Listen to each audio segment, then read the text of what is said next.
To the Failcast F1 podcast with myself, Mr. Bolkenberg, relevant name again these days, and alongside me as always is the massively talented Definitely Zero. How are you doing, good sir? Bonjour, mon ami. I'm very well. I'm excellent, in fact. The only bummer today was that there was a protest outside my house all morning, like a really huge one, against Corona. I didn't know you could protest a virus away, but apparently you can. So I had the ironic pleasure of like 10,000 people, I believe it was, marching past my house, like all dancing together and hugging and doing hippie nonsense, without wearing masks or anything. So I'm leaving the country on Monday and hoping I can still get out, and that they haven't just knackered it all for me. I hope you've closed some windows in there because what a bizarre mentality. Yeah, I know, right? I have closed my windows because also I've got to stop the police noise getting in. Also, let me crack open my icy cold Red Bull a second, because what that's flavour? obviously... well, just classic Red Bull today. I've taken it back to the old school. Back in the day. I'm hoping everyone on stream can hear you. It looks like they can, so that's good. So after the success we enjoyed last week, and I thought a P4 and P5 for us, first time, no DNFs. No. Not bad. My strategy kind of messed things up a bit because I think I could have won that race. But nevertheless, I had my croissants for breakfast. Well, actually, I had, to fully embrace the French culture of the team, I had a fully French morning. So I had, for breakfast, I had chocolate croissants, black coffee and pornography. And then for lunch, I had something garlicky. And now I have garlic, which I'll stick in my shirt again. Uh-oh. And this time I've switched over to a red onion for my arse. Yeah, I just thought it'd be good to mix it up. And then maybe if I'm feeling a bit fruity for the Monaco Grand Prix, I'll put a shallot up there. Very fancy. When we get to the Asian races, I think you should substitute that for at least a spring onion.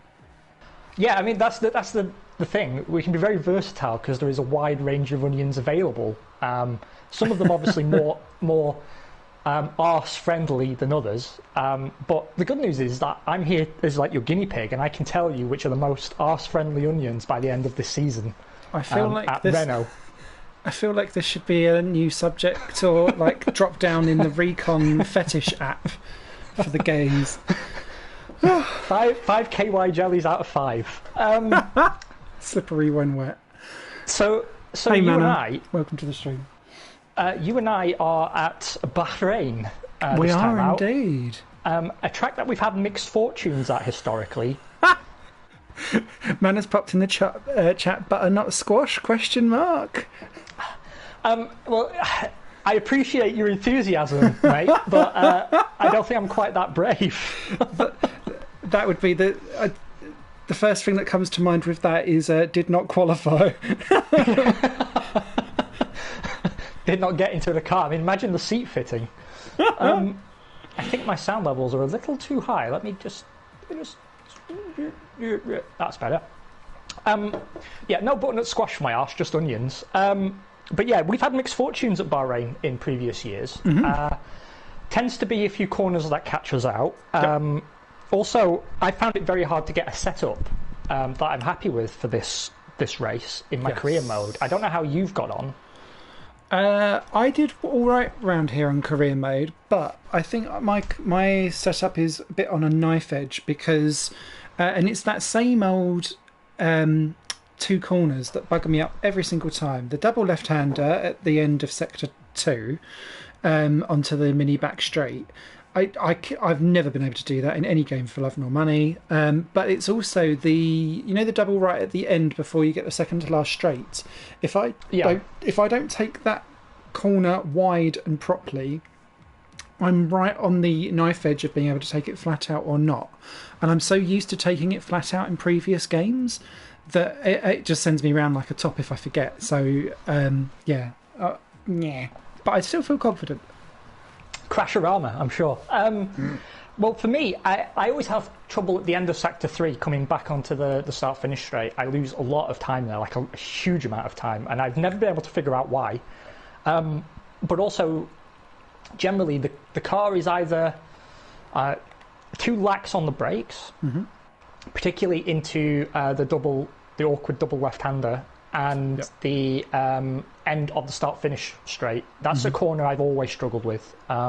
Simply because I think I'm just being too ambitious on the brakes. Okay.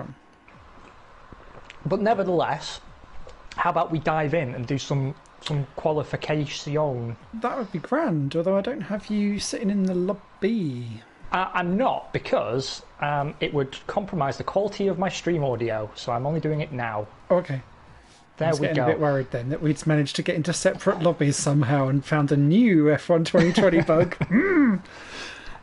Bring back the incidentally, thank you to everyone who has been leaving such lovely comments and getting in touch and doing nice things. We are up to 24 followers on my stream, which is double where we started. Nice. Hey, Beetlejuice, how are you, mate? I hope you're doing well. Thank you for joining. Lots of people on the old gram as well, following as well now. Got 100.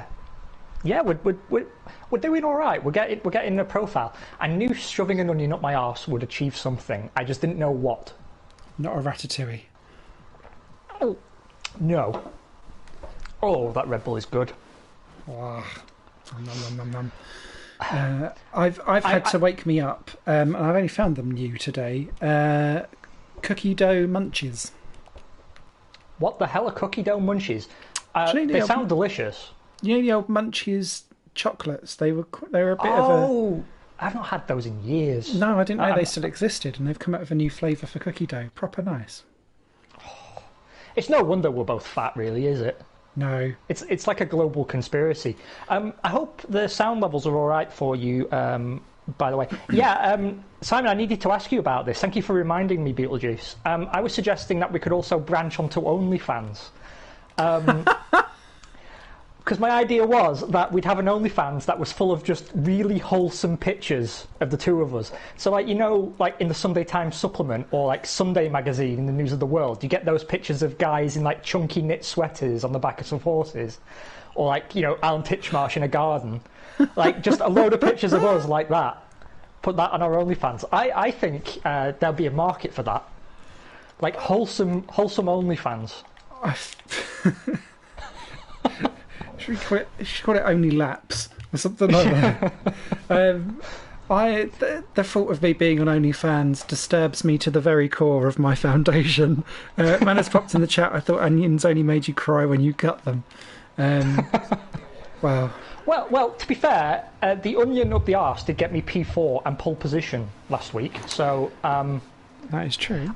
I'm going with a default setup, which I know historically is a very bad idea.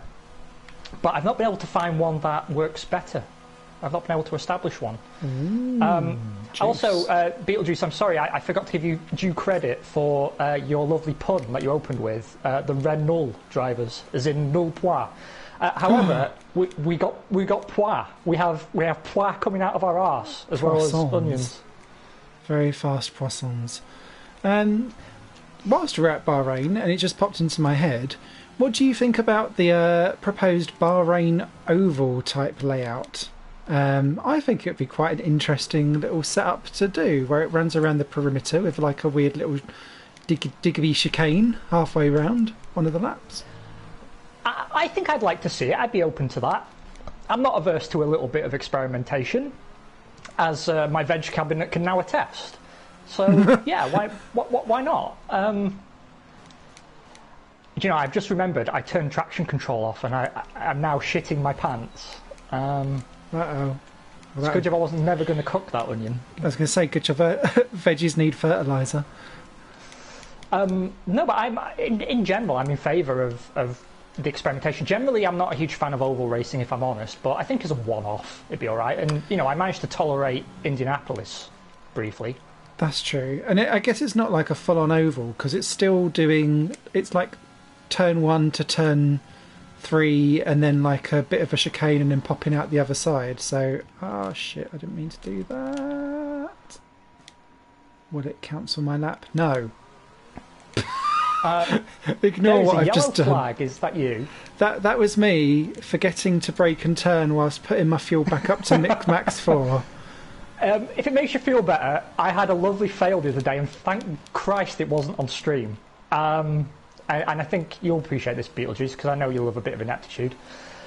So I was starting a multiplayer race, and the lights went out, and instead of dropping the clutch and pressing the throttle, I dropped the throttle and pressed the clutch. So I stayed completely still. We have all been there. Yeah, just us more than others, sadly. So, diving straight into our big bag of newsy type articles, quite a lot has happened since we were last on, and now I'm full of croissants, chocolate, and pornography. I feel ready to tackle it in truly French style. Obviously, the big news: Sergio Perez. Our thoughts going out to him because he's been diagnosed with COVID-19, which that really sucks. Hopefully they've caught it early and he doesn't have to suffer the worst of it, because I've heard some real horror stories from I know a few YouTubers who've had it actually, and some of their stories are really grim. But he was obviously needing to be replaced, and with Racing Point having access to Mercedes young drivers, it was considered likely that the seat would probably end up going to Esteban Gutierrez because Stoffel Van Dorn is busy doing Formula E type things. Thank Christ it didn't, though, because they called up good old Nico Hulkenberg. Yes. Which I think that's a happy, feel-good comeback story if ever there was one. The only downside is, obviously, that he hasn't had very much time at all to prepare himself. And the car looked, ahead of qualifying, to be the second fastest car. Turns out, not necessarily true. It doesn't seem to like the medium tyres, which is unfortunate. But he started in FP1, I believe, a little over a second off the back of his teammate. FP2, that came down to 0.6 of a second. And then by FP3, he was a tenth down, which I think is very respectable for a guy who's not been in the car. What I would say, though, is he was having to nurse his neck quite a lot. And I don't know how well that's going to bear for him over the course of a full-length Grand Prix. And I wanted to get your take on this. What are your thoughts? I was impressed with his pace and how he got back up to speed again. I think it's really interesting to note that it's only been 3 Grand Prix. It doesn't seem like it, but it's only been 3 Grand Prix since he was last in a Grand Prix. So it's not the hugest of gaps in terms of like actual race, but it is the first time that he's been in that actual car. Also the way how it's all pulled together as well. So he was sat outside the circuit, not allowed to enter the circuit until his negative test had come through.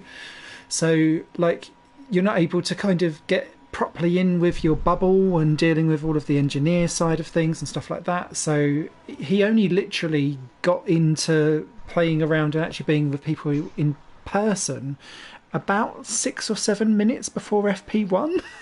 So cutting it fine to I keep getting those YouTube ads for Manscaping, the Lawnmower 3.0. That was a cutting it fine moment for him at the same time. So really impressive in the way how he's gone about and been methodical and put himself back up again. I do like a Nico Hulkenberg radio message as well, so I was pleased when his left bum cheek came up over the radio. It's been numb. That made me laugh. But yeah, straight in. We know Stroll isn't usually the best qualifier, so it's good that he was in and around him. I think Silverstone is going to be a challenging one. Potentially fitness-wise now, Hulkenberg was still going off and being active in terms of racing anyway, so he'd have kept up his fitness to a degree, but obviously you're going to have that kind of fatigue potentially over the course of a race, because when you use on the onboard laps, Maggots, Beckett's, Cops, they're flat out these days, and watching that Mercedes was stunning in qualifying. and that's last year's Mercedes. So it's the best car he's ever driven. I'd imagine that he's also kind of going, God, this is what a good car feels like. And that might take him a while to get used to as well, because apologies, I've got a bit of a monologue, but sometimes when you're a midfield driver, transitioning to, and he said it actually, and I think it was FP1 in his feedback, transitioning from a car that you've got to wrestle because it understeers and it's not responsive, his first comment was, this Racing Point is really on the nose and it's really fragile in the way how it turns, and it's all down to really tiny nuance, which makes me think that all of his cars beforehand have been such trucks that he's had to kind of throw it around everywhere, and there's a bit of changing of how you approach that as a driver. Yeah, I think you've summarised that very, very, very well. Two things I just want to derail the conversation, because that's what we do here. Number one, I'm currently watching Valtteri Bottas drive around in his fancy new black livery. That's nice, Codemasters, but why can't we have our own numbers on our cars? Because I see you've got Daniel Ricciardo's number 3 on your car. Yeah. And secondly, I just want to take a minute to acknowledge chat. Beetlejuice, good question. What have I done to freshen up? Many things. I've got an onion up my arse, for one. But as I was explaining to Simon at the outset of the stream, I had pornography and chocolate for breakfast. He did ask if I've not showered for a week. That's true, but I can't use that as like extra French credit, because that's just what I do anyway. That's just a normal week for me. Premarital ritual of just no no showering, just to make sure.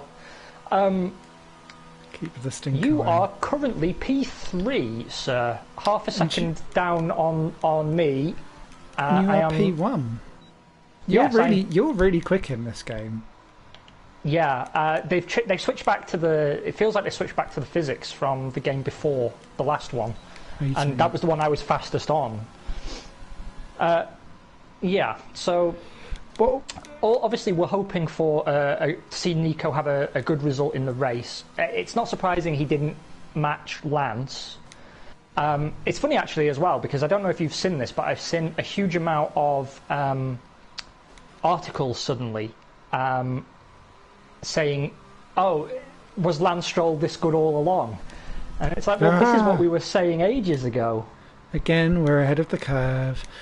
He's not terrible. He's not terrible. And it's very annoying and very frustrating. I think from Hulkenberg's perspective, I just like him to have a clean race where he gets loads of mileage under his belt and picks up points, hopefully, this weekend. And then he goes full on attack next weekend.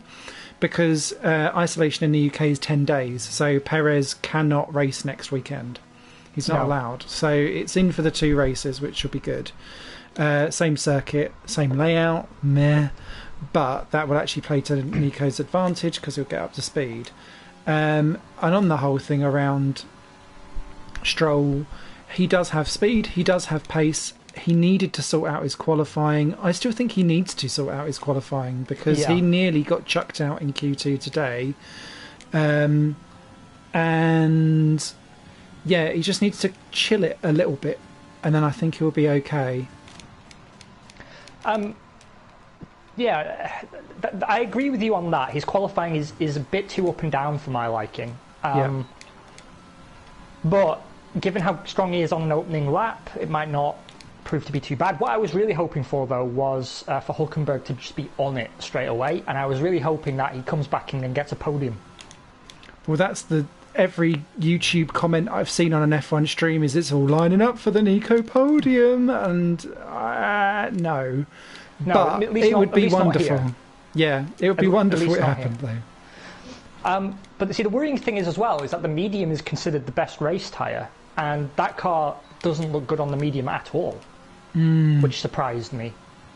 I don't know how viable it is to go soft hard, or if you'd have to go soft hard soft or something. But because really you want to be one stopping if that's what everyone else is doing. It surprised me how unhappy it looked on the mediums, and to be fair, so did the Mercedes at times, because obviously Lewis had his incident at the start of Q2. I'll be honest with you, there was just a little bit of me, just a teeny bit, in the pit of my stomach that was hoping that he'd go out and do the same thing again, ruin 2 sets of mediums, and then have to start on the softs, just to shake things up a bit. That would have been nice, but and I was kind of hoping for Bottas to get the pole again this time. Although last year it was juicy because it was just 0.06 of a second. It looked like it could have been the same again, but the mighty Mercedes hurried on. Yeah. Well, I mean, the thing is, like, Bottas to me looks more comfortable around the circuit, but Lewis has always got that ability, especially on one lap, to just find time, right? And yeah. I'm interested to see how it plays out in the race. If Bottas can be aggressive off the line and get a good start, I think he can control the race from the front. Do one of his guess-its. Yeah. Off the line, we'll see how it goes. Because, I mean, he proved that in Austria for me. Like, he had so many safety cars in that race. Yeah. But he was able to control it and manage it and keep Lewis behind him. That, you know, Lewis is the faster driver, but that doesn't really matter if you're firmly stuck behind your teammate. I was waffling so much I almost forgot to go out again, set another lap time. Man has popped in the chat, he thinks Hulk will come in 7th. I think he will be 7th or 8th as well, actually, to be honest. And I still think that would be considered a good result for a return, but I would then be miffed if he wasn't battling for the top 6 next time around, because I'd expect that leap. I'm expecting he'll get a DNF. Oh, really? Yes. The midfield is even closer than it was previously. It's a new car for him at a fast circuit. Smash into the back? Yeah, where they're all going to be bunched up together. Where's Grosjean? Oh, he's a couple of places back in it. Yeah. Yeah, there's always the Grosjean factor. The Haas sandwich. And the other thing is, nothing good ever happens. So because it would be good to see Nico Hülkenberg get a good result, he'll get a DNF. It was like when Danny Rick moved to Renault, and like as soon as he turned a wheel, his front wing dropped off. Like that's the sort of thing that happens here in the real world. Like if he was going to have one good race, I just wanted him to have a good one there. That's all I needed. Yeah. But no, drive over a loose drain cover, lose your front wing, and yeah, I just get the impression that he's going to get caught out. I mean, he looked a bit unstable in the car anyway, right? Mm-hmm. He lost the back end on all his laps, costing him time. Windy round Silverstone, isn't it? Yeah, but also, though, I was surprised to see how many cars are loose. The Red Bull looks awful, if I'm honest. Yeah, and I want to get onto that with Albon later on, because I have quite a few things to say and get upset about. The Mercedes and the Racing Point both, they seem fast to different degrees, but they both seem unsteady. And then there's the McLarens as well. Like they don't look so happy, but they do look a bit more planted at least. Yes, that is true, and yeah. It's a symptom of this new era, because the cars are so bulky and heavy, and it's electronics. You're either on or off power. There is no kind of margins for it, and you've got to hold. So it works until it doesn't. If that makes sense. Oh, there was a yellow flag, and that was all about AI. Interestingly. Oh, I thought it was me. I thought I'd done something. No. So it means that like once it snaps, a bit like Pringles but in reverse. Once you pop, you can't stop. Once you snap, you can't get it back. So yeah, those cars feel really on the knife edge, and it doesn't surprise me that you've got the likes of Albon binning it in FP3, or Latifi doing a few 360s, Russell as well, Giovinazzi causing a red flag in FP1 for huge spins, because there is no margin for error, because everyone's so close to the edge of the limit, as we're at the end of a era of like aerodynamic and regulations. So yeah, oh, you juicy bard. Yeah, I mean, it actually felt slow because I was spinning my rears. I'm not Jonathan Ross. I was spinning my rears up a little bit. Sorry, I don't have my mini-map on, so I'm trying to figure out how far behind me you are, because you let me through, didn't you? Yeah, but I've buggered up this lap already. I don't want to get in your way. That's right, you're nowhere near yet. See, the thing is, for me, if I'd known at the start I would have this pace, then I would have gone medium tyres. But hey-ho, nothing to be done about it now. But yeah, I mean, the Alfa Romeo also looks terrible. And the weird thing for me was the one car I didn't see struggling in qualifying in that way was actually the Haas. And I don't know if that's because they got almost no camera time because they've become sort of a non-entity. And it's also really weird, like the roller coaster going on at that team at the moment between Grosjean and Gunter Steiner. Mm-hmm. Because one minute they're like having a pop at each other in the press, and then they're defending each other, and it's really odd. It's really, really odd. That was a terrible lap, Simon. Hiya, Wodge. I hope you're well, mate. We've got a question. Do we think if Hulkenberg gathers points, he'll be eligible for a potential return with Haas? I wouldn't rule that out, but Haas have been talking a lot about taking a rookie. They've got Delatraz in their junior pool, although Delatraz is not having the best year in F2 this year, it must be said. I don't know where else they would pull from unless they've got an American in the wings, which would have been Correa, but not now that he's recovering from the accident of 2019 with Hubert. So I'm a bit of a loss. Imagine the Jaws music playing. Imagine the Jaws music playing. Yep. Mick Schumacher. No! Yeah, it will be. I think that he'll come in to replace Kimi. Assuming that Kimi's had enough at the end of this year. Beetlejuice makes a good point. Thank you. I don't know where the lap time came from, but it came. Beetlejuice makes a good point, though. They won't hire him while K-Mag's there, which is true. They fucking hate each other. Then again, that would be the least of Haas's problems, actually, now I think about it. But honestly, I see them keeping K-Mag and taking on a rookie or outside chance Sergio Perez. Yes. He was rumoured to be talking to them because they need the money, and he has the monies. Although Racing Point have now said there is no get-out clause on Perez's contract, so has that killed the Vettel move stone dead? Potentially. It's a two-stop race. It always is normally around this circuit because of how it ruins tyres. I forgot we was at 50% for a minute. Were you hoping we were at 25? Are you fucking sick of me already? 11 years of this shit. No. Get rid of him. Whilst we're talking at strategies, actually, can I put my tinfoil hat on? Yes, by all means. By all means. So I was chatting about this with some real F1 people, and I was like, oh my god, I need a fucking bigger tinfoil hat. Bring me the colander. So Perez has gone on to the Instagram, of course, everyone's favourite place for social media support and help. And I wonder then, actually, no. Oh, I didn't mean to do that. We say that a lot on this show. That is true. With how I need to say this carefully.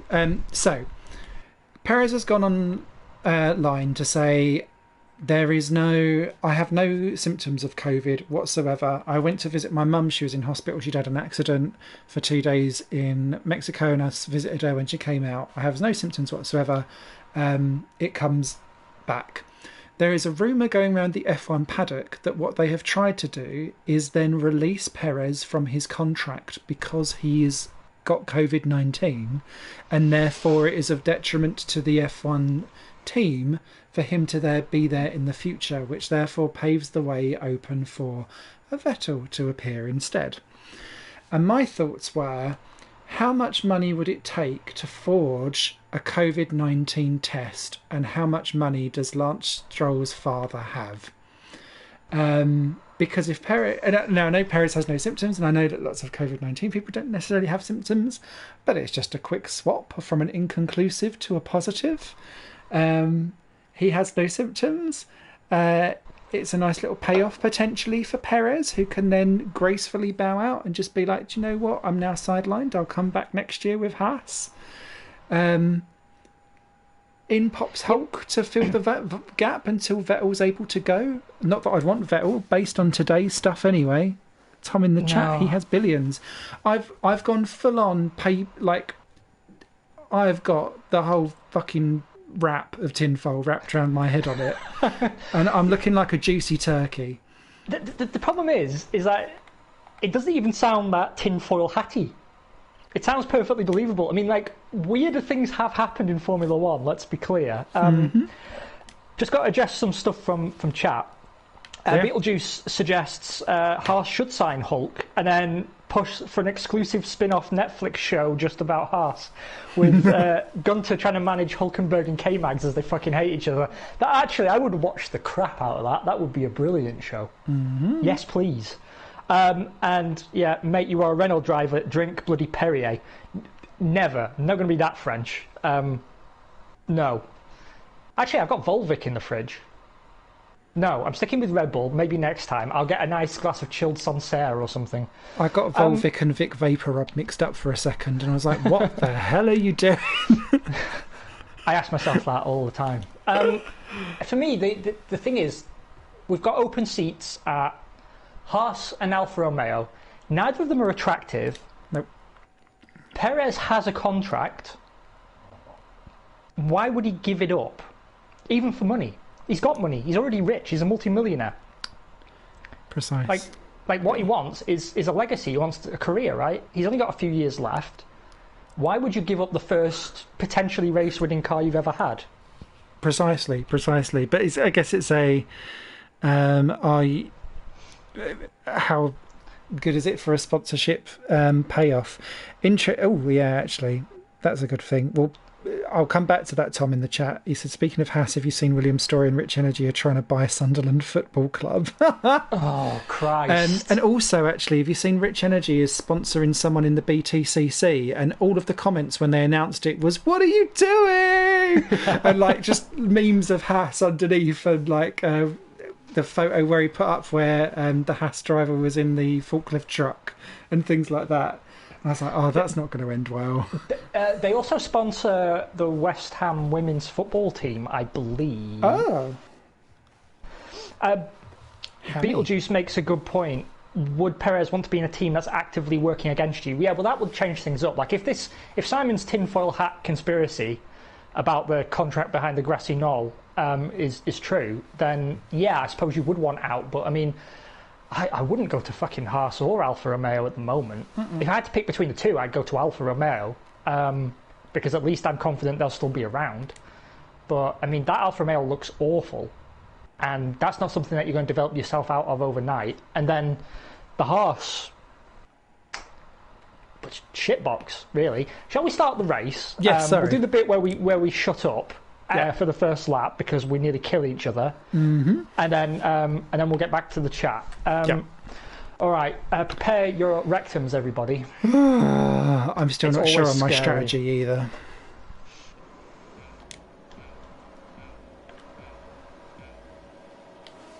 Oh, that was quick. What strategy did you go for? To stop, but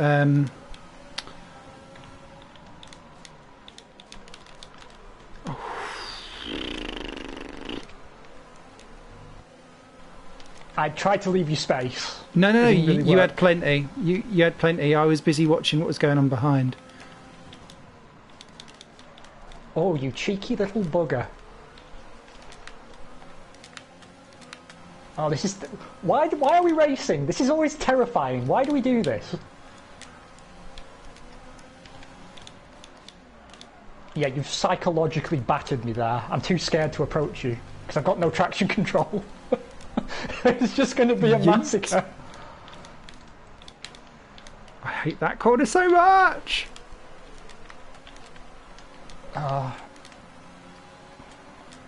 So much rear wing looking. Oh, we both went wide there. I was looking at you thinking, no, no, no, no, no! Should we just get it over with and crash? Because we know this happens every time we race. No, okay. You're trying to defend yourself, weren't you? But no, every time. No. The drama, the drama. Oh, wider than my waistline, but we're there. I got a really bad exit from that corner there. God, my hands are sweaty as anything. Same. Also, where have all the markers gone for the first corner? They were gone before we got to turn 1. Oh right, I thought maybe we'd just taken them out en route. That's usually how it happens.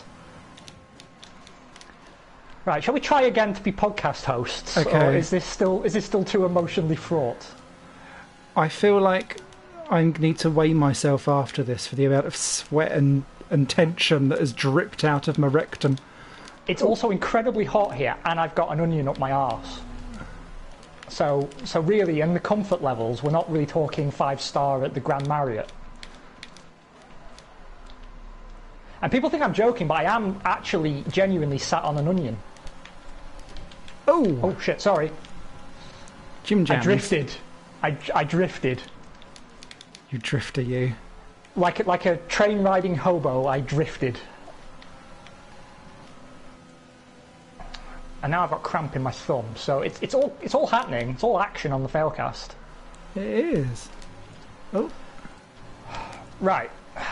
Fucking hell, my hands are soaking wet. It's going to slip off the controls at some point. I'm glad I make you wet. Ooh. Right. It's been a while. Back to F1 news. I'm going to have a heart attack. Yeah, I tell you what, before we go into the Rich Energy saga, because it is a fucking saga, let's talk about Mr. Saturday Afternoon, George Russell. Potentially didn't slow down under yellow flag conditions. I don't know if they've already reached a decision, but I can see why Claire Williams was so insistent that he see out his contract, because the boy's on it on Saturday afternoon, isn't he? He is. He needs to sort out his starts on a Sunday, and then he will be a quality driver.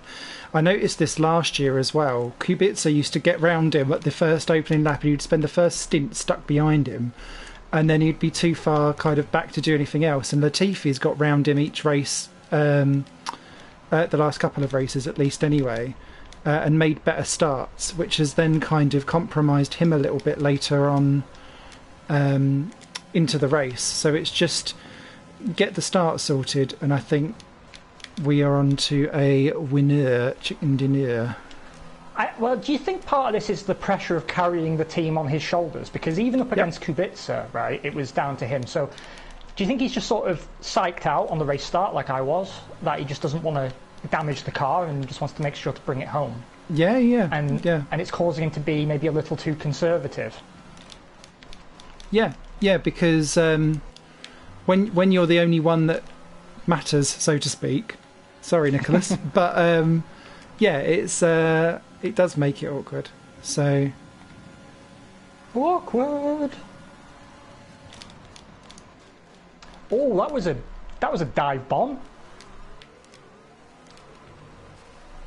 I left the door wide open for you as well. Thank you very much. And you've got the Durs.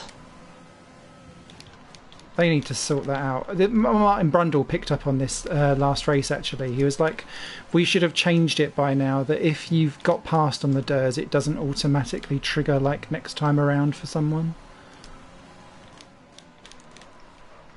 My tyres have suddenly gotten very, very slippery. And it's costing me a lot of time. Ooh, yellow flag. It's an AI. It's a Red Bull going slow. It's Albon.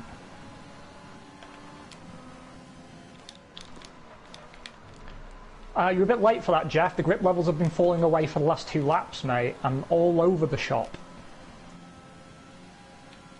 Check your MFD for a new Can you remember the last time you and I were fighting for a race win? Me neither. Never. Fucking never. That's when that's happened. What lap are you coming in on? It was 6th. They've just moved it back to 7 though. That's crap because that's put us both 7. When do you want to go first if you're struggling? I might end up... Well, actually, you should get first choice because you're currently leading on track. This is why we need Sittle Shittable. Just be sitting there just going, no, no, no, no, no, no, no, all the way through. You put the baguette in the box. I like how Cyril Abitbabul is Swedish in your imagination. Do you know what? Someone left a really good... So I do the voiceovers for the Circuits of the Past YouTube channel, and there's a German town called... or German racetrack called Gelsenkirchen, and I was really trying to like pronounce it vaguely properly, and I haven't there either. And someone put, I love how you've made my German town sound like it's based in Finland. And I've listened to it back and I'm going, Gelsenkirchen. And I'm like, yeah, actually, I have Nordicked the shit out of that. I'm sorry, Wild. Oh, I don't want to hang on round the outside. That was the correct decision because I was bricking my pants. But I decided I can't let you psych me out over the whole Grand Prix. My problem this is is also more overtakes for the lead than we've seen in the entire real F1 season this year. This is true. Probably for the last 5 years, actually. No one's even punted Albon off yet. Overtakes for the win. Sorry, the whole F1 side of stuff has kind of got a bit wrong. It's fine. So Coming for you! Let's get back onto Haas and Williams, shall we? Yes. Oh, Hamilton's just hit me. Yeah, he hit me before as well, scabby cur.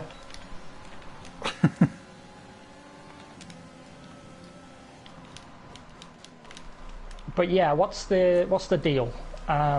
What's going on? Because I mean, they were talking about didn't Rich Energy release a mock-up of a Williams in a rich livery? Yes. But I then found on Reddit that they had kind of stolen that from some Reddit user. Yeah, it wasn't so it was never even them. Oh, problems. Oh, what did you do? Yeah, I just got tank slapper into that corner, so I had to really come off it. Yeah, I'm having to lift going into corners because otherwise the car just has no grip.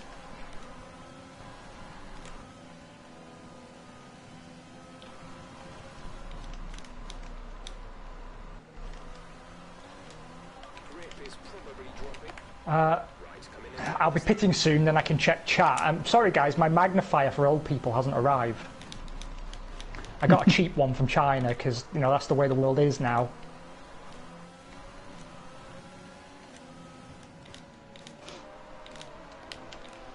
Yeah, apparently. Oh, you're pitting now? I waited until to see whether he was going to come in or not. Oh. Sneaky, sneaky! Do you know, I think you might get the undercut as well, because these tyres feel like they're greased. Oh no, I've come right out into a shit ton of traffic by the looks of it. Notably, some Haasers. Well, how appropriate, given that's who we're supposed to be talking about, but clearly aren't. I mean, coming back to Rich Energy in a minute, the one thing I'm certain of is that they won't get rid of both drivers, and it's pretty obvious, I think, that K-Mag is the one they'll keep. Even though he and Gunter have had their ups and downs as well. Grosjean's clearly on the way out. Yeah. And I don't think he's going to end up at Alpha. I don't think we'll see Grosjean at all. So many more options that are in higher esteem right now. Mm-hmm. So the question, of course, does become who's going to fill that second seat. And Perez, for me, sounded plausible, although I don't know why it would be desirable for him. What I think is more of a likelihood, though, is it really sounds like they're going to take a chance on a rookie. He's been saying it in the press for ages now.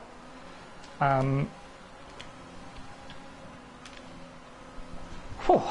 Sweaty, sweaty, sweaty. Scenario 7. I did Scenario 7, but I missed your notification to undercut in Beetlejuice. I'm very sorry. Let's see if he's undercutted me. No way, because I've just had to overtake... That's the third car I've had to overtake this lap, and now I'm on Grosjean. So because I turned all my infographics off, so I have no idea what's happening. No, and Hamilton's done me as well. Bad choice. Hamilton's come back out in softs. Yeah, most people are going soft, soft, medium, but I'm going soft, medium, soft, because you can't saddle this stallion. Unconventional here. Oh, I'm so happy to have grip again. It is a joyous occasion. So I've come out behind a Racing Point and a McLaren that have been holding each other up. Nice. I can see you just ahead, yeah. Are you on mediums as well? Yes. This was a strategy that you weren't sure about. It's my third stop. I don't know what to do on. Sorry, second stop. Oh, were you thinking of going medium again? Yeah. That might not be the worst idea, actually. I'm going to see how this stint pans out. You might be onto something there, because those softs were horrible. I know how I went in my... I've always done weird tyre strategies around Bahrain, because it was one in last year where the AI couldn't cope with it properly and they kept on coming in for pit stops with 3 laps to go. Yeah, that's something that's still not fixed, right? Because if you're doing a 100% race and then, say, 8 laps from the end there's rain, they'll stay out on dry tyres even though inters are way faster. So you can pit, fall down to like 10th position and then come back and still win the race. Yes, because I've not done it on the 100% races yet, but in my 25% races, the amount of stuff that goes on where it is the last lap, and it is absolutely crazy. I've got a Monaco Grand Prix in my career mode coming out where I make a bold tyre decision, which should have worked out in the normal... Well, may have worked out in the normal world, but... yeah, I was like, come on, AI, do something, but none of them done anything. I'm losing quite a lot of time now behind this McLaren. Good. See if I can get past. I've got ultra competitive all of a sudden. Like, good, chuck it, go on, Lando, or Signs, whoever it is. Oh, it's Signs. Yeah, I've got past him now, but now I'm going to get stuck behind this Racing Point. Because I'm just determined not to damage my front wing, because if you do here, then obviously it makes you really slow, even if you just lose an end plate, because of all the corners that you have to hold the line like Toto. They've really tied it. They've made that so much more of a bigger thing this game, haven't they? Yeah. Alright. I need to get past you. I'm guessing this is Perez, but you never know. Don't move it over on me in the... What a dick. He, like, moved out, so I went down the inside of him, and then he, as I was pulling up to him, he just turned directly in front of me. Nice. What a cock. Just watch them for that, because, yeah. Still, it's better than last year's AI, where he would have just steamrolled me into the barrier. He would have said, no, it's my racing line. And I still have PTSD over that German Russell moment. Well, that was a legit attempted murder.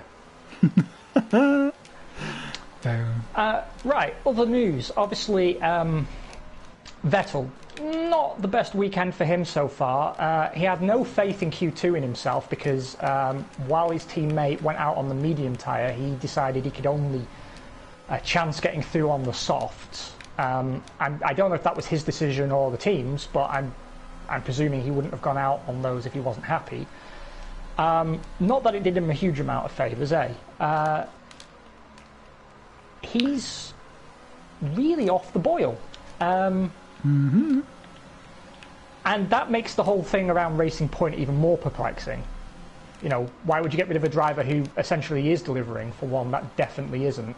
Just realised the sun has moved and is now glaring into my camera. I apologise, chat. On my pit stop, I will remedy this for you. I'm also hotter than the sun.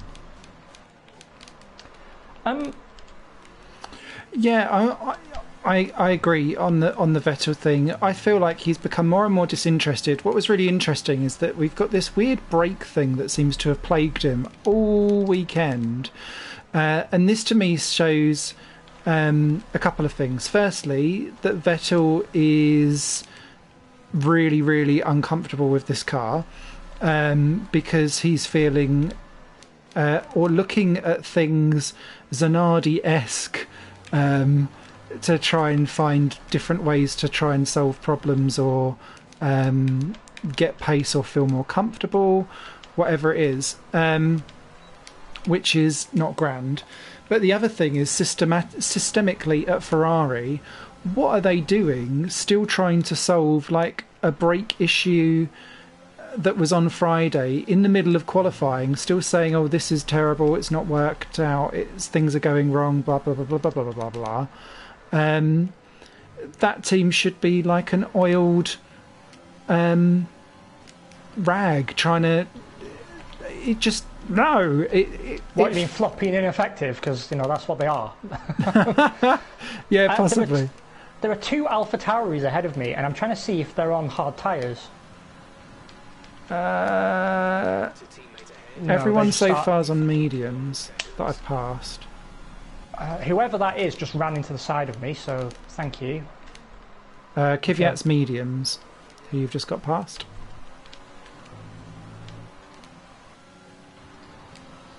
He was trying to make a move on me there. That's hilarious. That's like, Belgium trying to invade the United States. Just don't even bother.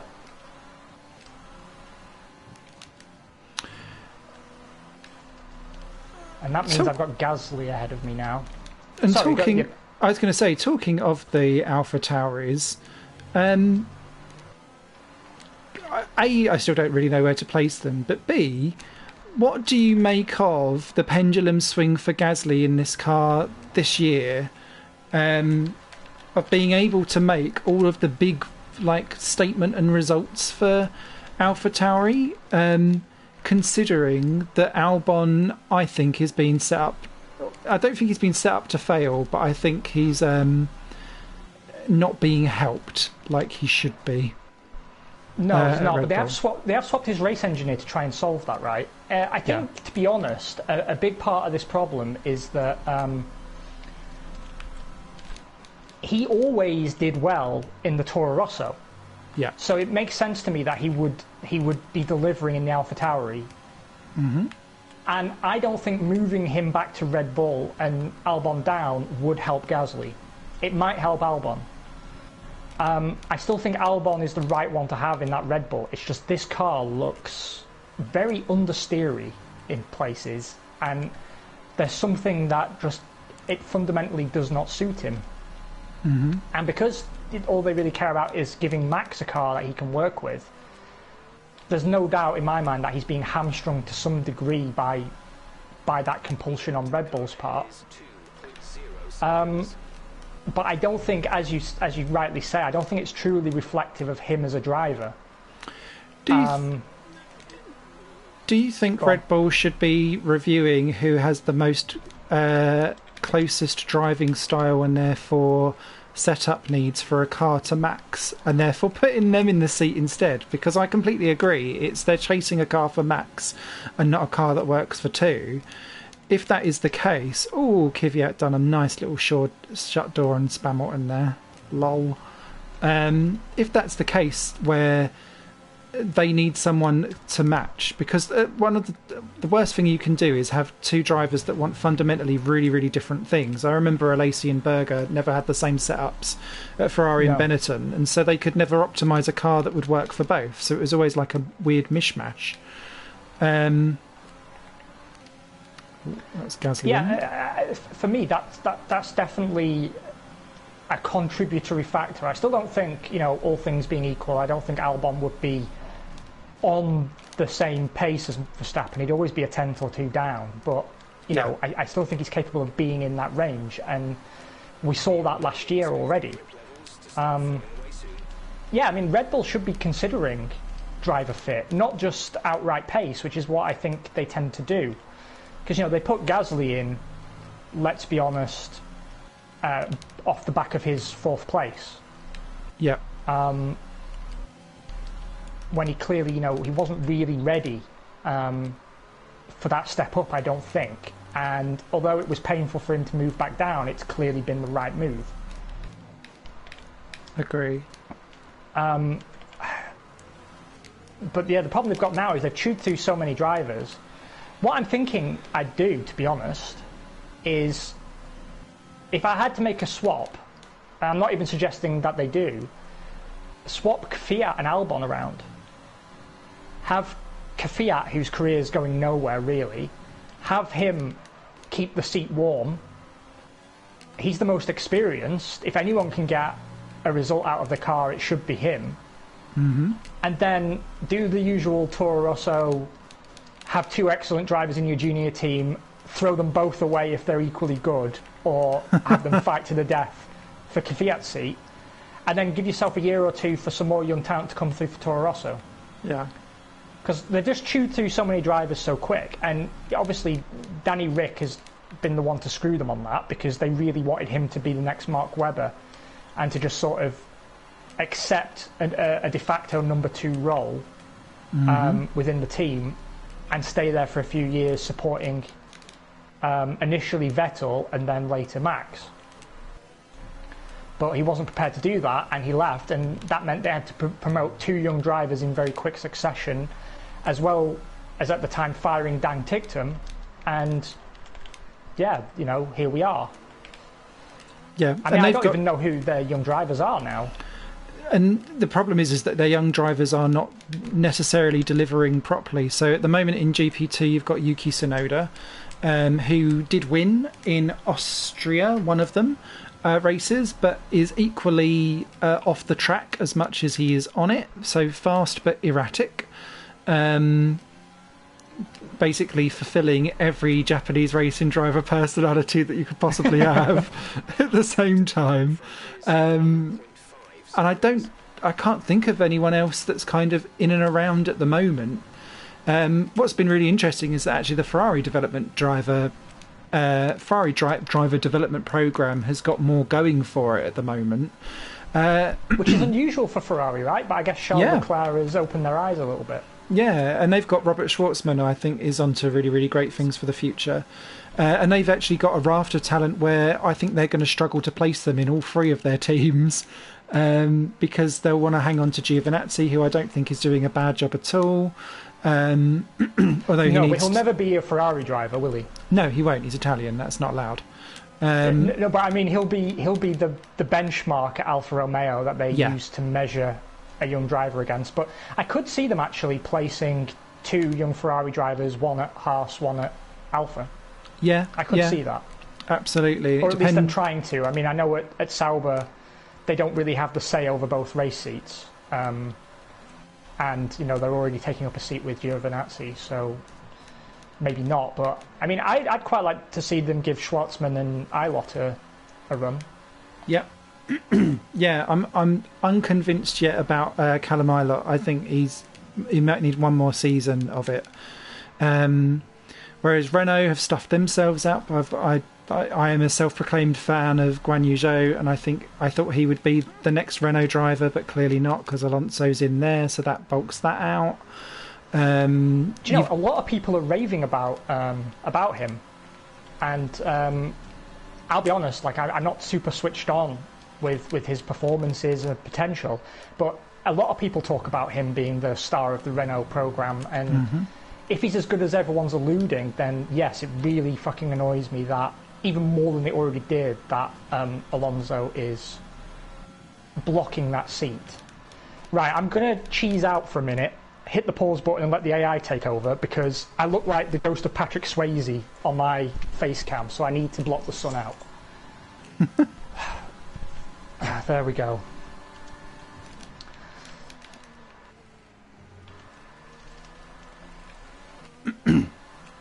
I think what the other thing that is let this be the 11th team thing has really continually opened my eyes, and it didn't need it opened much more for me, is that 10 teams isn't enough to keep the seats warm and to have new blood in and to have old favourites. I really want 12 teams back in F1. I don't mind there being an A and a B sector of it, although at the moment it feels like we're running multi-class with Mercedes versus the rest. Although if it was to be closer up, it would be great. But that solves a lot of these problems of having old favourites who, like, we have Kimi Raikkonen, IndyCar has Tony Kanaan. Like, previously it was Rubens Barrichello. Like, just the skeletons that refuse to go, but actually you love them really. And I like that, because if it's too much of a churn, which I think with F1 going for fetuses younger and younger over time, you run into this problem of it.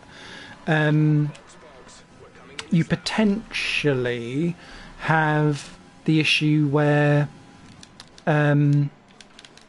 like drivers are washed up by the age of 25 and then the next new blood comes in again and you're like, no. I like having youth and experience, but having the room to have it, and seeing 22 cars on the grid, I think visually does actually look. I visually notice it, and I feel more pumped about it. I could not agree more. I think we may see one team join in the next few years, but I don't think we'll be lucky enough to get two, unfortunately. No, agree. And it's just not an attractive sport to be in right now. I think, frankly, we're lucky to have 10 teams. Oh yeah. Did you hear actually? Claire Williams was saying that they've got a board of investors who are looking at buying into Williams, and that it will all be, currently it's on track to be agreed for September, October time. Oh really? And that would be brand new ownership. Investors was all that she said. So not necessarily brand new ownership, which I think is quite nice because it means that it keeps everything as we need to. Are you in this lap, by the way? No. Two more laps. I'll come in this lap. I'm going to buy it. Although I don't think I'll make 2 more laps looking at my tyre wear rates. But then again, I'm on softs at the end, and I remember the softs were even worse at this level of wear, so... Oh, I stink. So much sweat! Yeah, me too. It's so fucking hot in here. It really, really is. And chat, I really do apologise, guys. I love chatting with you, and I just can't see a fucking thing at the moment because the sun's blaring in and your writing is also small. I'm going to pit soon, and then I will catch up with you. I promise by the next stream we'll have a solution, because it's not the same without being able to chat with you easily.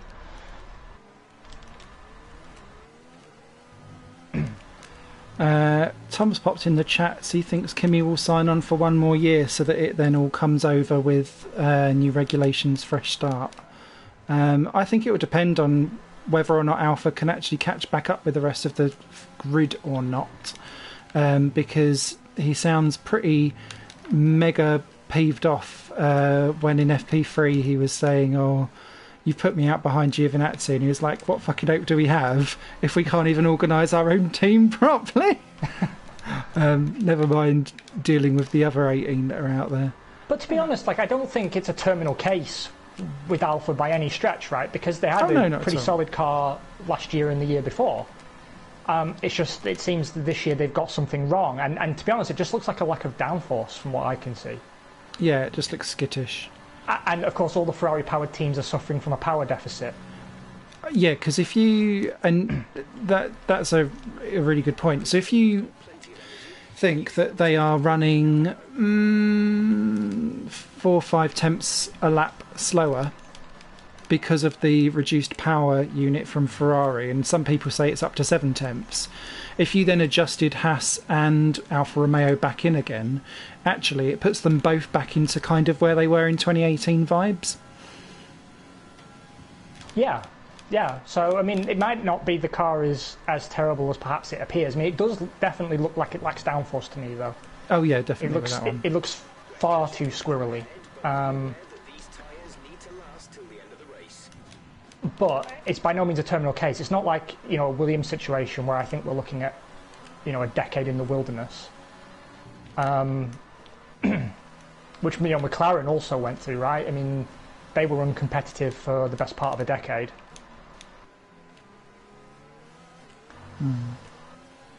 These tyres are fucking horrible again.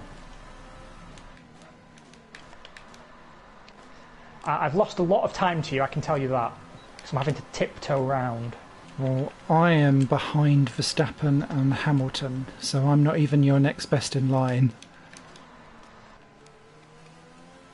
Pit charge!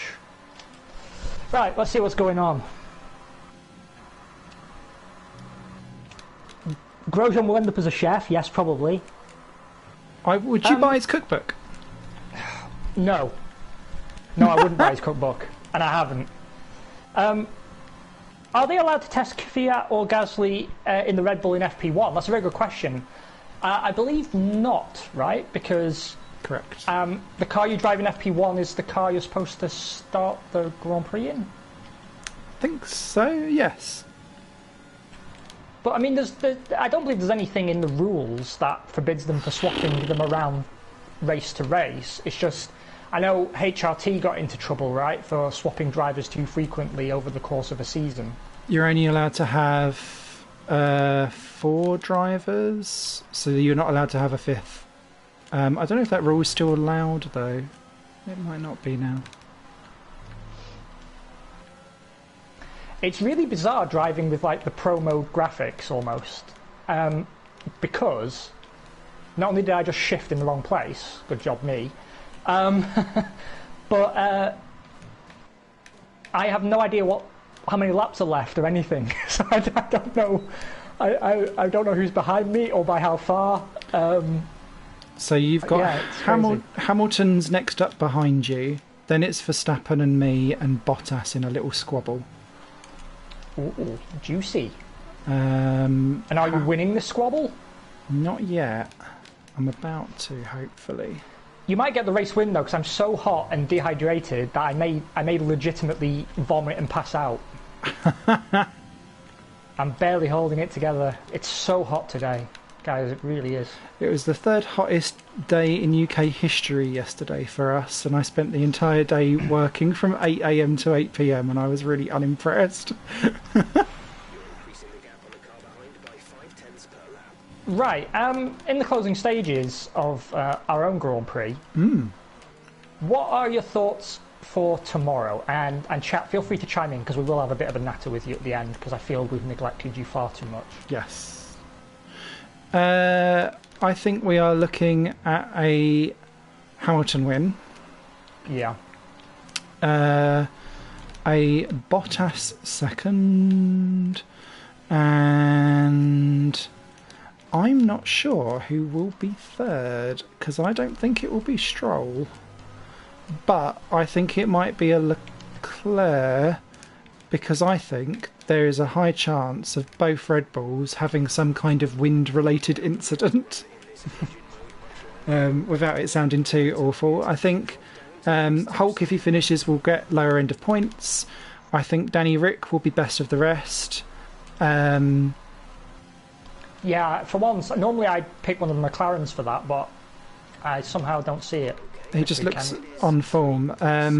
And I think Ocon will get his first points of the year if he hasn't already got them. I don't feel like he has. Yeah, actually, I can't remember if he has. It's sad, that, isn't it? Someone I was so looking forward to having back, and he's been so anonymous. Yeah, he's falling into the Stoffel Van Dorn triangle. Boo. How many laps do we have left? 6. 6 too many. We're on lap 23 of 29. My prediction, I'm going to actually call it a Bottas win. Ooh. Because I have a feeling that Lewis may make a mistake. Just like a little off, like a tyre on the grass around the outside or something, and Bottas sneaks through. I don't know why, but I have a very strong feeling about that. And I think it could be a Verstappen rounding out the podium. Hulk, I predicted DNF, just because nothing good happens. I think Danny Rick will have a good race car. What he'll do with it, hard to predict. I think Vettel maybe tail end of the points, possibly. And I think this time Sainz will outscore Lando. Yeah, Sainz is due an outscoring because Lando's had all the fun in that team, it seems, this year. Yeah, and I'm kind of wondering why that is, because the car doesn't seem like it's going to be drastically different from last year. No, I just think Sainz has had some awkward strategy calls. And it's... so Lando has had... Actually, that's another question. Do you think Lando will, for the fourth race running, overtake someone on the last lap? No, but I hope so. Same. Last lap Lando seems to now be the thing happening. Because I love seeing them like P2, P3 in the Constructors' Championship, and I was really hoping that they'd be able to hold out. Like, Red Bull would just be so erratic and Ferrari so non-competitive that McLaren sneak in and get P2 in the Constructors. That would make me super happy. What I would also like to see, although it won't happen, is George Russell pick up points. By God, he deserves them at this point. This would be... and it's home Grand Prix as well. It reminds me of 1997 Damon Hill, when Murray Walker, completely ignoring the fact that after winning you can be second, third, fourth or fifth, when Hill crossed the line for sixth and he went, after a win, this is the best result he could possibly have hoped for. And I was like, Murray's maths. I love Murray. I love him so much. Bless the man, but no maths. Speaking of which, there was some 1997 related shenanigans today, right? With a couple of drivers setting identical times. Yes. And of course, it was Jerez, the McLarens, wasn't it? Yeah, Jerez 97 was the most memorable example, with 3 cars setting the same pole time. I felt really, really bad for Frentzen that day. Yeah. Because, like, he was, in theory, fast enough for pole. He just wasn't the first one there. He doesn't even get on the front row. Put directly behind. Look at Powell. Look at Powell. Some kind of, like, therapy session. I'm sure he needed a therapy session after that season anyway. He's probably been in therapy since then, for the rest of his career and beyond. Yeah. He's still active, though, right? I think so. I think has he not gone into Brazilian stock cars like a lot of that era of driver? I don't know. Maybe not. You know, we should at some point watch Brazilian stock cars so we know what we're talking about, because it does seem to attract its fair share of retired talent, doesn't it? That is true. I also love that K-Mag's dad, Fat Jan Magnussen, has like spent the last, I don't know, best part of 20 years just driving Corvettes. Yeah. Like, what an odd fit, but it does fit, because he was the last driver to be like a chain smoker. Like a heavy drinking chain smoker, so him and Corvette is like a natural fit, isn't it? Yep. Like that, just needed a burger on the side. That's the least classy of the supercars. Needs a centre console with a McDonald's in the middle as he goes around. It's crazy. Speaking of late 90s drivers, I want to send my best wishes out to Esteban Tuero, who's been involved in a massive cycling accident and is very unwell in hospital. So, alongside with Alex Zanardi, it seems to be a time for late 90s F1 drivers to be in the wars. So, wish Tuero the best. Who, funny enough, actually, I was researching out about him, because he was supposed to drive the Minardi in '99 as well, because he was signed up for a long-term deal to be like a huge protege, but he gave up after the first year because he hated being at the back. Quite why he signed for Minardi, I've got no idea. I mean, what was he expecting exactly? Yeah, bizarre.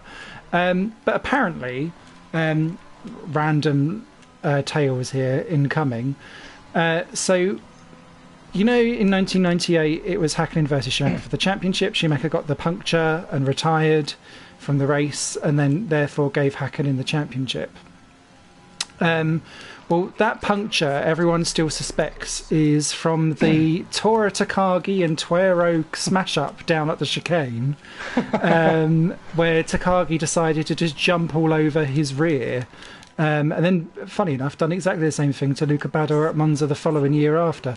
But apparently, that Takagi came from such a way back and smashed into Tuero at such a weird angle that damaged his vertebrae. And he didn't feel also that he was very confident and health-wise to race in F1 afterwards. And so had kind of been trying to train and get himself healthy as well, didn't really feel that he was capable of doing so, and so kind of ruled himself out of the drive, and then I just kind of disappeared. respect him for that, though. Yeah. Bit of a shame at aged, I think he was he 18 or 21 at the time, but he was like the second youngest driver ever in F1 at the time before Verstappen obviously popped up in Pampers. But yeah, interesting. Random story time there on Failcast. I have a random Failcast story for you. Beetlejuice, you already know about this. Beetlejuice and I were having a bit of a chat between episodes, and you know I'm an avid collector of F1 teamwear and memorabilia. Yes. Well, we were swapping links, Wodge as well, I believe, and a few other people, Kane and I. Hey, Wodge. In chat and so on. And I found a Arrows Yamaha #1 front wing from Damon Hill's race car, signed by Walkinshaw, Hill and Deniz. Oh, wow. For €1,128 in Switzerland, and you have no idea how close I came to blowing all my money on it. Genuinely no idea. I bet. Like, I'd wake up in the middle of the night, it'd be like 3 a.m, and I'd open the listing, and I'd be like hovering my finger over the bid button. It would have been the most irresponsible thing I'd done in a very long time, and I was so close to doing it, because I just want to... I'm building like a streaming corner in my office room, because streaming in here is a pain in the fucking arse, and very uncomfortable, and I think the quality suffers because of it. So I'm building like a comfortable, permanent streaming setup, and Beetlejuice just said that will make the best Failcast background, and you know, he's right. What I was hoping is that a wealthy benefactor would watch the stream and then offer to buy it for us, or like Roman Grosjean would have like a compulsion to donate some of his cookbook earnings to fund a now very pro-French Formula One podcast that's always said nothing but nice things about him. I've always said he was a good driver. Always. Those people who make horrible jokes, jokes like his cookbook being 92 pages of cakes he's dropped on the floor, those people are just bitter, small-minded bigots. That's what they are. A bit like his I was going to make an ingredient joke, and now it's gone out of my head because I've got Hamilton right in front of me. Or those horrible people who say things like, "Where did he find his wife? In the trenches of the First World War," or did he kidnap her from an elderly retirement home? Those people, sanctimonious is what they are. We'd never say anything like that on this show. Disgraceful. Yeah. Talking of other interesting memorabilia, so I love all of that type of stuff. I keep on getting advertised on Facebook those track arts that go on the walls, and I'm always tempted with those, but I've managed to stop it. And also on Retro F1, where I've got my Minardi team wear and my Osella shirt and stuff like that. I love that you have an Osella shirt. Yes. They do the old... It's not the arrows that you like, though. It's like proper 80s arrows stuff that they've got on there. Yeah, the Warsteiner gold ones. Yes, which look a bit clunky, but like someone found bold on the keyboard and went, let's go with it. It's just a bit awkward, isn't it? But they also have the coffee tables where they've got like a wheel rim, and then they've put like the glass top on it, and it's like this interesting conversational piece. I was like, fucking hell, no one would put any fingers on that at all. I'd have Mr. Sheen on it all over. The day Touch it and you're dead. Exactly. I'd turn into a paranoid wreck, but I would love it to the end of days. Well done, mate. Well done. I was hoping your tyres were going to go absolutely shitfest, but you was good. They did a bit. 1-2, baby, 1-2. Is that first? That doesn't sound right. That doesn't sound right. Right, let me deal to chat. How did Daniel Kvyat get driver of the day when it's a 1-2 for fucking Renault? I know. Yeah, you're right, Wodge. It is an insta-buy. It is. And it's not like Beetlejuice didn't give me all the encouragement I needed. He's always in my corner, my semi-official race engineer. Ocon finished 8th in debut Austria. Okay, good. Oh, excellent. Thank you, Manor. Well, again, the onion and the garlic. Dividends. I've had 2 pole positions now, back-to-back, and a 4th and a win. I'm super happy with that. I felt like I've earned that. And that was my 3rd online win. Woo!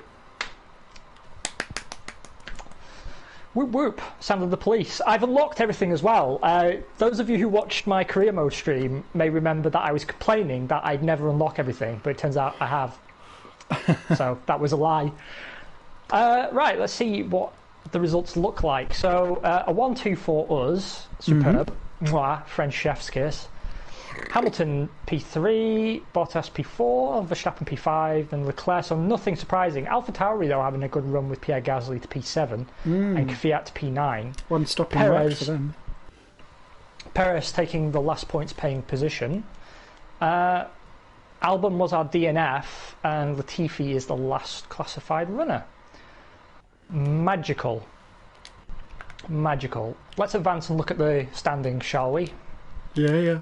I was just looking at the race director, but it was only me smacking Latifi that was the problem. I locked wheels Latifi when I came out the pits for the first stop, and I was like, "Don't spin me round, bitch!" But he didn't. Doing my victory dance now. Boop, boop, boop. I do feel like they need more victory poses on the podium. I would have liked more of those unlockable. Because I do like the fact that they're there, though. I would also, yeah. I'd like very much one that you sort of bend over and slap your ass. Or, what also I would like is, you know that meme where there's a guy in like 3rd place and he's going nuts, like flipping the audience off and biting his medal and everything, spraying champagne. Montero-esque. I'd really like that for P3, like a sarcastic P3 emote. Please give us that. Please give us that.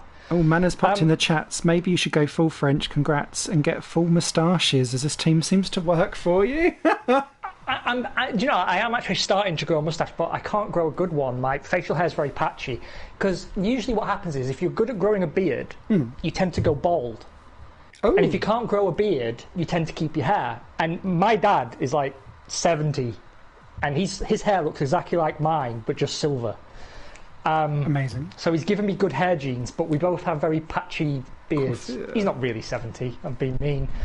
But he is. I thank him every day internally. Oh wow, we are joint leaders of the Constructors' Championship. 67 points apiece, us and the new all-black Mercedes. This will all go to pot because I think it's Hanoi that's next, and I am woeful at that circuit. Yes, I also fucking hate Vietnam. Which is why we shall not be changing down the difficulty, because I actually want to not be last. Yeah. Yeah, we'll see how that goes. Let me switch over to the other camera so we can have a bit of a chat with chat before we wrap out. Boof. Simon has a placeholder image instead of his webcam because he hasn't got his makeup on. That is true. I had a bit of a fall. That's what you tell an old person. After I put up some shelves, and then was so excited that I put it up, took a photo of it, and then basically walked into a wall when I was trying to send it to my other half, telling them how manly I was. So well done, me. Oh, God bless you and your DIY efforts. Watch a 1-2 and a good podcast. Is the failing Failcast the same as Mercedes saying this year's championship is still a contest? You flattered me, sir. Look at me fanning myself like a scandalised lady in the 17th century court. Thank you, mate. I'm glad you enjoyed it. I always feel when we race that the podcast suffers, and Simon and I are still talking about whether we do a separate podcast then just do this as a race or something. We'll figure it out. The problem is we're both a bit tight for time, aren't we, me old China? Yes, I have all of the projects going already, and I'm launching some more later on today and next week. So I'm like, just so full of ambition. Do you know, it impresses me, but also it makes me kind of, fucking hate you a bit. Thanks. It's like, where are you getting all this energy from and motivation? Get milked. This is why I subscribe to your Patreon, because you put out so much content. It's insane. It's genuinely impressive. Thank you very much. And can I just say, actually, I really, if chat hasn't gone to see it, I really liked your review of that town building game. I forget the name now. What was it called? Town... Oh... The one where you click and it keeps on building up randomly all around you. Yeah, it's like procedural to a certain degree. Town Scrapper or Townscaper? Townscaper, that's the one. Not just because your review of it was genuinely good, but you actually sold it to me. I'm gonna pick up a copy of that. It looks really, really good. It's only £4. Oh, bargain then. Right. I guess that about wraps us up. What's going on for you this week? I am to try and help fund me getting out of a full-time job and starting to do content much more in like daytime jobs as opposed to actually doing stuff. I'm You're launching, going on the game? Pretty much, yeah. So awesome. I'm launching some PR stuff and I'm looking into launching a separate little music label as well. But apart from that, gaming on... more of F1's career mode with Minardi. Woo! I've also got a surprise Simon played the Olympic Games video coming out later on this week. I can't tell you how excited I am for that. I've told you a little skinny I've had some insights into it and now I can't wait for it. I really can't. It's going to make my year. All I can say is Simon is weighing over £200 and it lets you put your character as your same weight in the game and then go to the Olympic Games. And that's all I'll say on that. So it should be good fun. How about you?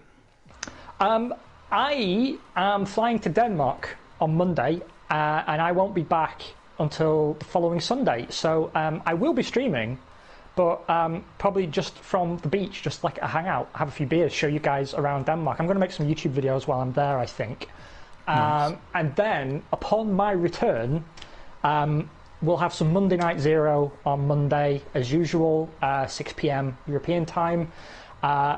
The Saturday after, we'll be back for another Failcast, and in between, there will be some Grand Prix World. Tyrrell Time will be returning on the Wednesday. Yeah, I finally figured out how I can make it work. So, lots to look forward to. Let's see what's going on here. Completely agree. I'm afraid the OnlyFans is still only speculated Beetlejuice, but I might actually take some wholesome pictures for our OnlyFans while I'm in Denmark, and then we'll see if we can get some of Simon and see if we can set it up. I think that could be a good laugh. Guys, thank you so much as ever for coming to hang out. You make all the difference. It's a pleasure doing this and having a chat with people who love F1 as much as we do. We love having you.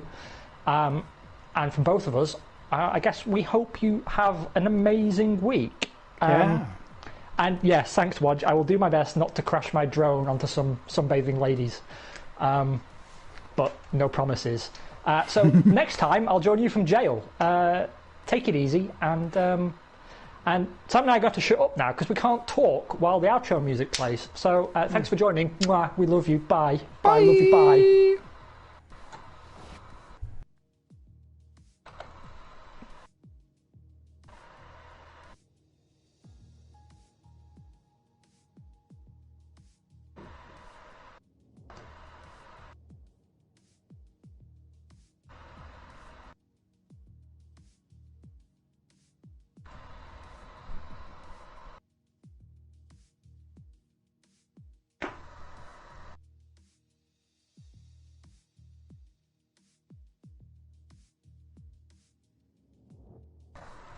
And we're clear. Woo! Woo! Amazing. That went really smoothly. I'm really pleased about that. That was awesome. Highest amount of views live that I've seen in a stream for us for a long while. Yeah, I had solid numbers here as well, actually. So, yeah, solid numbers. Had double figures at one point. So that's awesome. And apparently it was a good podcast. So... Woo. Grand. Right, let me close my stream manager down. Oh, well, mate, thank you for another amazing episode. That's awesome sauce, and I'm really pleased that all the sound levels worked and the transitions went good, and yeah, happy times. I will no doubt spam you from Denmark. Yeah, have a wonderful time. Yeah, we will certainly do our best. And you have the best week you possibly can, my friend. Will do. Thank you. Yeah, I guess we're both going to go shower now. Definitely. I've got moobs dripping in spoobs. I don't know where that was going. Catch you later, mate. Take it easy. You too, mate. Bye. Bye.